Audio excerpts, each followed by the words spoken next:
जब आपके जीवन का मान लीजिए 1% चेतनापूर्वक संचालित हो रहा है और 99% संयोगवश, तो आप जीवन से जबरदस्त डरे रहेंगे और कोई तरीका ही नहीं है। तो आपको किस बात का डर है? ऐसी चीज जो होगी या आप सोचते हैं कि वो होगी, है ना?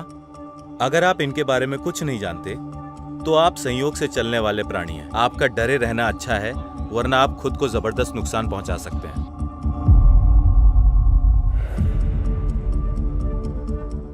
नमस्कारम सद्गुरु।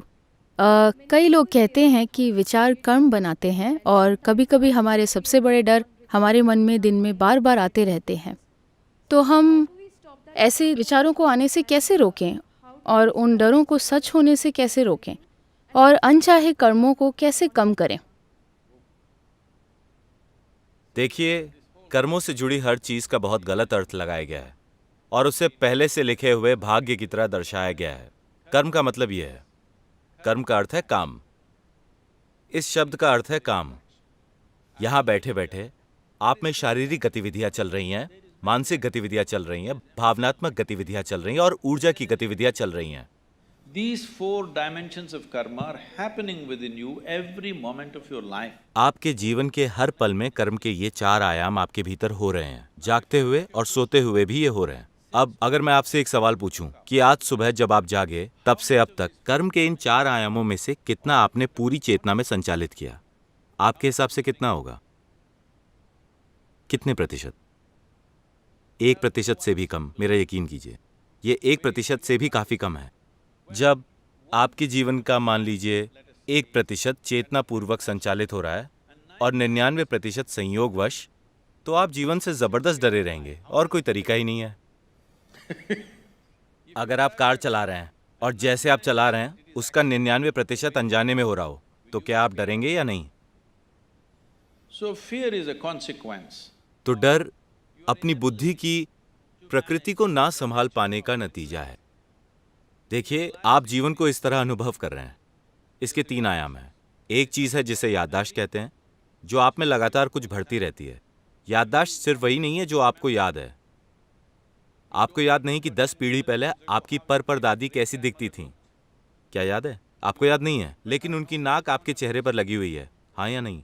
आपके पास वंश से जुड़ी याददाश्त है, आपके पास क्रमिक विकास की याददाश्त है, आपके पास कर्मों की याददाश्त है। याददाश्त के व्यक्त और अव्यक्त स्तर हैं। This entire thing is memory, head to toe. ये पूरी चीज याददाश्त है, सिर से पैर तक। शरीर की हर कोशिका में याददाश्त है ना? हम एक कोशिका को लेकर आपको पूरा का पूरा बना सकते हैं और यही आपके माँ बाप ने भी किया था। बस एक कोशिका, और देखिए आप ऐसे बन गए।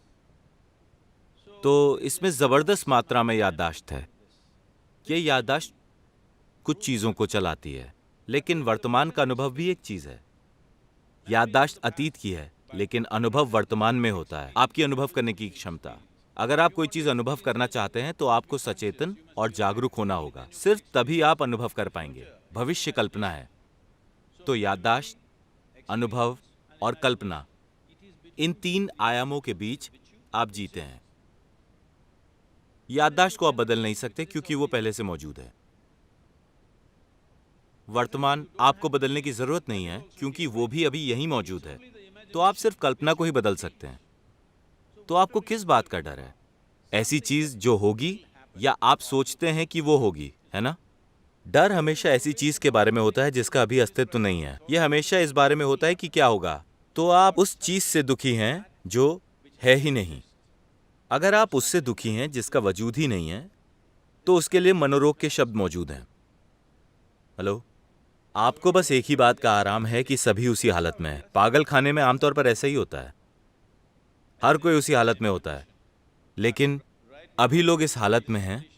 जो 10 साल पहले हुआ उससे वो अभी भी दुखी हो सकते हैं। जो परसों हो सकता है उससे वो आज ही दुखी हैं।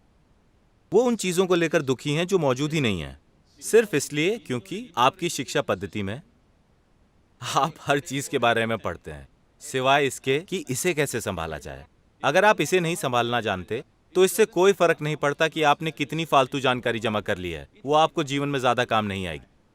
आपको जानना होगा कि इसे कैसे रखें, इस शरीर को कैसे संचालित करें, इस दिमाग को कैसे चलाएं, इन भावनाओं और इस ऊर्जा को कैसे संचालित करें।